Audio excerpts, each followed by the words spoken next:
Hello, English learners, and welcome. I'm your host, Paul. How are you doing today? I'm doing well, thank you. Excited to chat about English learning today. We're digging into a topic that, well, it hits home for pretty much anyone learning English. How incredibly difficult it can be to stay consistent. You know that feeling, right? You start out like full of energy, making great progress, and then, life happens. Yeah, it really does. Motivation kind of dips, you get busy, maybe it feels overwhelming, and suddenly that daily practice you planned is just gone. It's such a common story. That initial burst is great, but turning it into something that sticks long term, that's the real hurdle. Totally. So for this deep dive, we've gathered a whole lot of material you've shared, guys, like The Art of Consistent English Learning, summaries on habit research, language learning science, plus insights from all those listener learning logs you sent in. It's a good mix of resources. Our mission here is to figure out why consistency is, like, the secret sauce. What are the roadblocks stopping you? And crucially, give you some actual practical ways to build that consistency and keep it going. Yeah, distilling the best advice from all this stuff to hopefully give you a clearer path forward. All right, let's get into it. First up, what do we even mean by consistency? It's not studying 10 hours straight. Oh, definitely not, no. The core idea, really, across everything we looked at is regularity. Making English practice a habit. A habit, but Showing up daily or, almost daily, even if it's just for a bit. That habit science stuff really emphasizes that small, frequent actions. They build much stronger pathways in the brain than, like, one massive session a week. Right. It's like the difference between cramming for an exam versus actually embedding knowledge long term. The material kept saying even 10 or 15 minutes a day beats 3 hours just on a Sunday. Exactly. Way more effective. Yeah. And a really key point, I think it was from The Art of Consistent English Learning, consistency doesn't mean perfection. That's huge. Okay, good point. You won't be perfect. You'll miss days. It's fine. Consistency is about the overall pattern, being steady over the long haul. Those little, maybe imperfect efforts, they really do add up. I like that analogy in the same book about the savings account. You put in a little bit regularly, you don't get rich overnight, but over time, it builds into something substantial. That's a perfect way to think about it. Little deposits of practice, build your skills, your confidence, and eventually, your fluency. So why is that steady drip, drip, drip approach so vital specifically for learning a language? Well, language learning, fundamentally, it's a gradual process. The neuroscience research is pretty clear. Your brain needs time and repeated exposure to actually wire itself for new sounds, new words, new grammar. Makes sense. Without that regular reinforcement, you just forget. It's that classic forgetting curve, right? Use it or lose it. Oh, the forgetting curve. I know that one well. Take a week off, and it feels like starting over sometimes. Exactly. Consistency fights that. It helps lodge things in your long-term memory, makes things easier to recall, and learning starts to feel more natural, less forced. And less stressful, too, I imagine. Not always playing catch-up. Definitely less stressful. You're not trying to learn everything all at once. It helps integrate English into your actual life, so it becomes a habit, not just this huge chore you have to tackle. Okay, so big takeaway here. Consistent, steady practice, even short bursts, wins out over intense but random study sessions for real, lasting language skills. And it's the way to make it sustainable, part of your routine, not just some project you burn out on. Right, so we get why it's important. Yeah. Now, why is it so darn hard to actually do it? The sources definitely pinpointed some common reasons. They did, and the listener logs really back these up. Top of the list, maybe unsurprisingly, is motivation, or lack thereof. Yeah. It's just impossible to feel super motivated every single day, especially once the novelty wears off and progress feels slower. Totally. Motivation's like a battery, isn't it? Some days it's full, others it's just empty. And practicing on empty feels awful. It really does. Then there's the huge factor of distractions. Life is just busy. Work, family, friends, social media, constantly pinging. Oh yeah, the endless scroll. English practice often ends up at the bottom of the pile when things get hectic. And we tend to underestimate how much time those little distractions actually eat up, don't we? That habit science article mentioned that.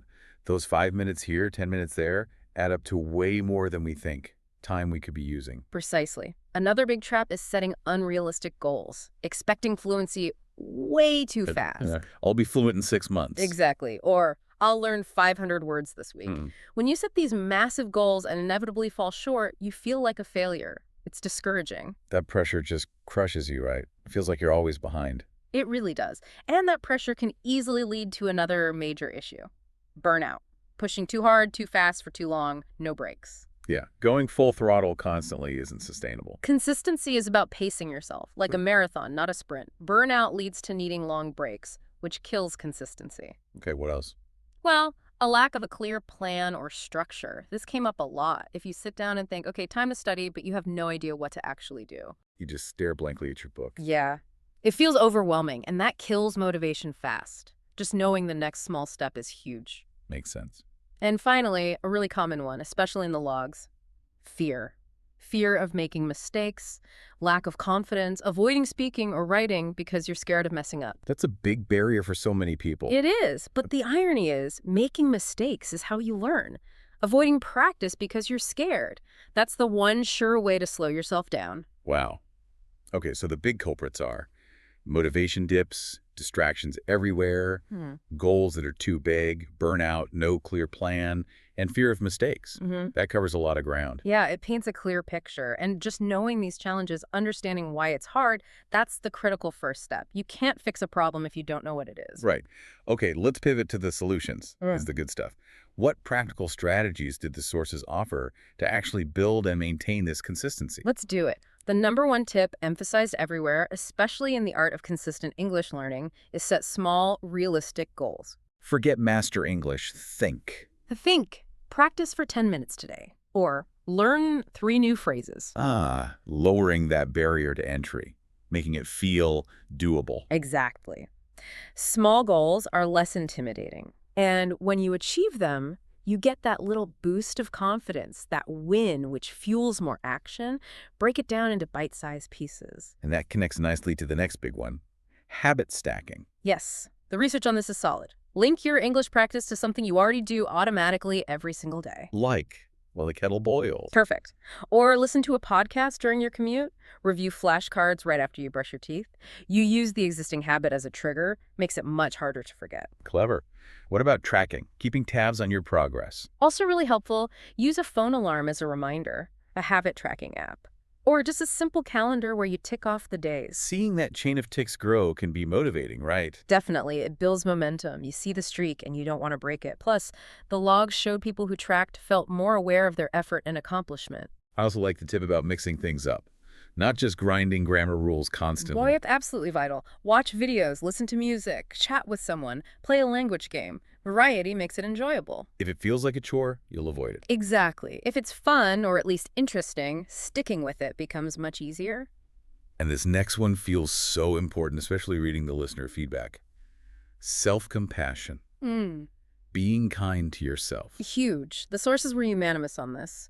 Consistency is not about being perfect. You will miss days. It's okay. So don't beat yourself up. Please don't. The key is not letting a missed day turn into a missed week or month. Just acknowledge it, maybe figure out why it happened if you can, and restart the next day. No guilt. The logs showed the people hardest on themselves were the most likely to quit altogether. Wow. That's powerful. Just restart. Just restart. Also, making it a priority. The material stress that even really busy people can find 10 or 15 minutes if they treat it as important, schedule it in like an appointment. Protect that time. And finally, accountability. Tell someone your goal, a friend, a family member, join a study group, find a language partner. Having someone else involved helps. It really does. Whether you practice together or just check in, it adds that layer of motivation, maybe a little bit of positive pressure or responsibility. That social element is a strong driver. Okay, so the toolkit. Small goals, habit stacking, reminders and tracking, variety, self-compassion, prioritizing time, and accountability. This is a pretty solid set of strategies from the material. Yeah, used together, they can really help you weave English learning into your life so it becomes sustainable. Now let's talk mindset for a minute, because the practical tips are great, but your attitude plays a huge role too, doesn't it? It's absolutely crucial. Often it's the engine driving everything else. The material really stressed that you have to believe consistency is worth it, even with the ups and downs. Every little bit counts. That quote you mentioned, success is the sum of small efforts repeated day in and day out. It's not about one heroic study session. No, it's about those small, consistent actions stacking up over time. Progress might feel slow sometimes, but it is happening. And you don't have to feel wildly motivated every day either, right? Not at all. Motivation comes and goes. What keeps you going when motivation is low is discipline, commitment to your goal, and importantly, the habits you've built. Just showing up for yourself, even if it's just 5 minutes because you're exhausted, you still showed up. That's still a win. Totally. It reinforces the identity of being someone who practices consistently. And a really critical mindset shift, especially given how many people struggle with this, change how you view mistakes. Ah, yes, the fear factor again. Stop seeing them as failures. The sources urged reframing them as essential parts of learning, opportunities even. Opportunities to learn, not reasons to quit. That's a big shift. It is. Every mistake gives you information about what you need to work on. Don't fear them. Embrace them as proof you're trying. You're stretching yourself. The successful learners in the logs, they weren't mistake-free. They were just less bothered by them. That's fascinating. And related to that, celebrating the small wins. Yes. Did you understand a bit more of that song? Did you use a new word? Did you manage your 10 minutes? Acknowledge those moments. Because that fuels you for the next step. Exactly. It boosts confidence, keeps momentum going, especially when the bigger goals feel far away.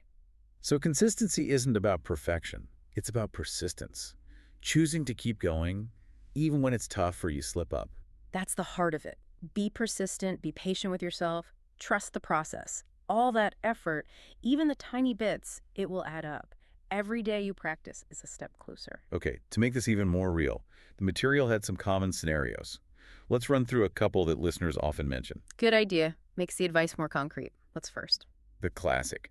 I keep forgetting to practice. Good intentions, but the day goes by and I just forget. Ah, the memory slip. This goes straight back to habits and reminders. The core advice is make it harder to forget. Set that recurring phone alarm every day, same time. Or use habit stacking piggyback onto something you never forget, like breakfast or brushing your teeth. Put your book right by your coffee machine. Exactly. Visual cues help too. Leave your notebook or app open where you'll see it. Remove the need to rely purely on memory. Automate it. Okay, second scenario. Getting discouraged because progress feels invisible. Yeah. I practice, but I don't feel like I'm getting better. I'm losing motivation. Yeah, this is super common, came up loads in the logs. The key here is to make progress visible. Keep a simple log or journal.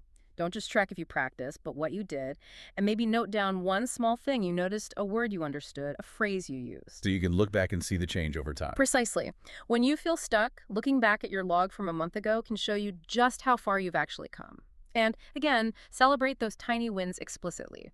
Did you understand 50% of that dialogue instead of 40%? That's progress. And avoiding the comparison trap. Crucial. Don't compare your journey to someone else's highlight reel. Everyone learns differently at their own pace. Focus on your progress from your starting point. Good advice. Last scenario. The super busy person. Work, family, everything. How do I find any time?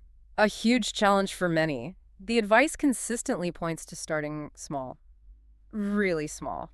If 10 minutes feels impossible, try 5. Seriously. 5 minutes consistently is better than 30 minutes never. Absolutely. Then look for those time pockets. Listen while commuting, do flashcards while waiting for something, watch a short English video on your lunch break. Snippets of time throughout the day. Exactly. It's about integrating English into the cracks of your existing life, not necessarily needing huge blocks of free time that just don't exist for many people. Efficiency and priority in those small moments. Hearing these specific examples, it makes it feel more manageable, doesn't it? Yeah. Like, okay, other people face this, here's how they tackle it. Definitely helps normalize the struggle and offers real, tested strategies. Well, we've covered a lot of ground in this deep dive on consistency. We really have. We talked about what consistency truly means, that regular, steady effort, not aiming for perfection, and why it's so crucial for language learning, based on how our brains work.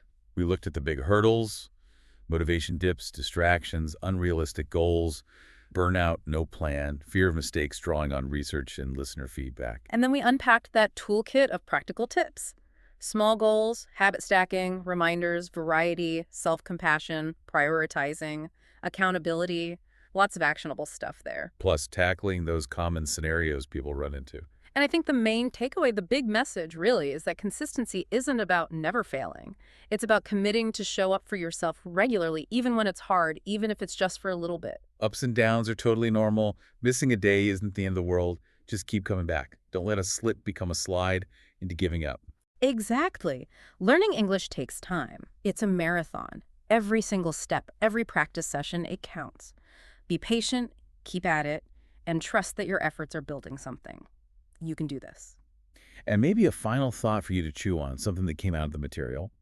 How might your entire learning experience shift if you really truly started seeing mistakes not as failures, but as feedback, as opportunities? Imagine getting curious about errors instead of scared of them. How much easier would it be to be consistent if that fear wasn't holding you back? Just think about that perspective shift. It could change everything. That mindset piece, embracing imperfection, might just be the most powerful key to unlocking lasting consistency.